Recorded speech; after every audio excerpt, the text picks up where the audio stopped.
दोस्तों, क्या आपने कभी रात के आसमान में लाल रंग का चांद देखा है जो खून की तरह चमकता है और जिसे लोग ब्लड मून कहते हैं?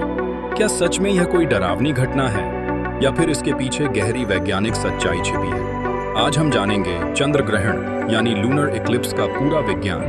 भारत सहित दुनिया की कई संस्कृतियों में चंद्र ग्रहण को लेकर कहानियां हैं। बनारस जैसे धार्मिक नगरों में ग्रहण के समय मंदिरों के दरवाजे बंद कर दिए जाते हैं। 21 लोग गंगा स्नान करते हैं और भोजन ग्रहण के पहले ही समाप्त कर लिया जाता है। पुराणों में इसे राहु और केतु की कहानी से जोड़ा गया है। चीन में मान्यता थी कि एक ड्रैगन चांद को निगल जाता है। यूरोप में इसे आपदा का संकेत माना जाता था। विजुअल्स, घाट पर स्नान, मंदिर के बंद दरवाजे, पुरानी पेंटिंग्स अब विज्ञान की तरफ आते हैं।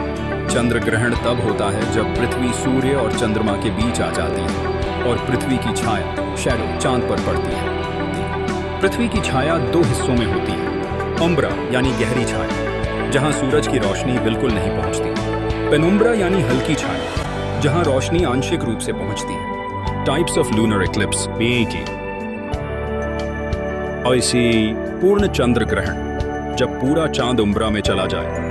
2 आंशिक चंद्र ग्रहण, जब चांद का कुछ हिस्सा छाया में आए। 3 उपछाया ग्रहण, जब चांद केवल पेनम्बरा से गुजरे।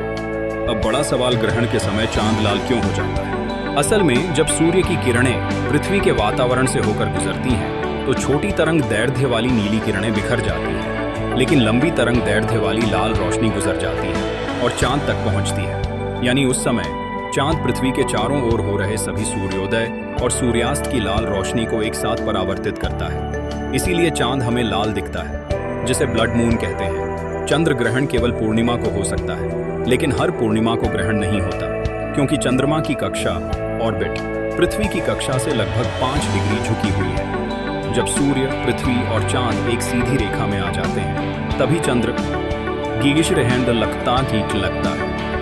पूर्ण चंद्र ग्रहण कई घंटों तक चल सकता है। यह सूर्य ग्रहण से लंबा और बड़े क्षेत्र से दिखाई देता है, इसीलिए पूरी दुनिया का आधा हिस्सा एक साथ इसे देखा जा सकता है। आज भी कई लोग मानते हैं कि चंद्र ग्रहण के समय खाना नहीं बनाना चाहिए, गर्भवती महिलाओं को घर से बाहर नहीं निकलना चाहिए। कुछ लोग तो इसे अपशकुन भी मानते हैं, लेकिन वैज्ञानिक शोध बताते हैं कि चंद्र ग्रहण का मनुष्य या प्रकृति पर कोई नकारात्मक असर नहीं होता। यह सिर्फ एक खगोलीय घटना है। वैज्ञानिक चंद्र ग्रहण को स्टडी करने का गोल्डन अपॉर्चुनिटी मानते हैं। इससे हमें चांद की सतह और पृथ्वी के वातावरण की संरचना समझने में मदद मिलती है। नासा और ISRO टेलीस्कोप्स और सैटेलाइट्स के जरिए डेटा कलेक्ट करते हैं और यही डेटा भविष्य में स्पेस मिशंस के लिए बेहद उपयोगी साबित होता है। तो दोस्तों, चंद्र ग्रहण कोई डरावनी या अपशकुनी घटना नहीं है, बल्कि यह प्रकृति का शानदार प्रदर्शन है। अगली बार जब आसमान में लाल चांद यानी ब्लड मून दिखाई दे, तो इसे अंधविश्वास से जोड़ने के बजाय टेलीस्कोप उठाइए और ब्रह्मांड की इस अद्भुत घटना का आनंद लीजिए।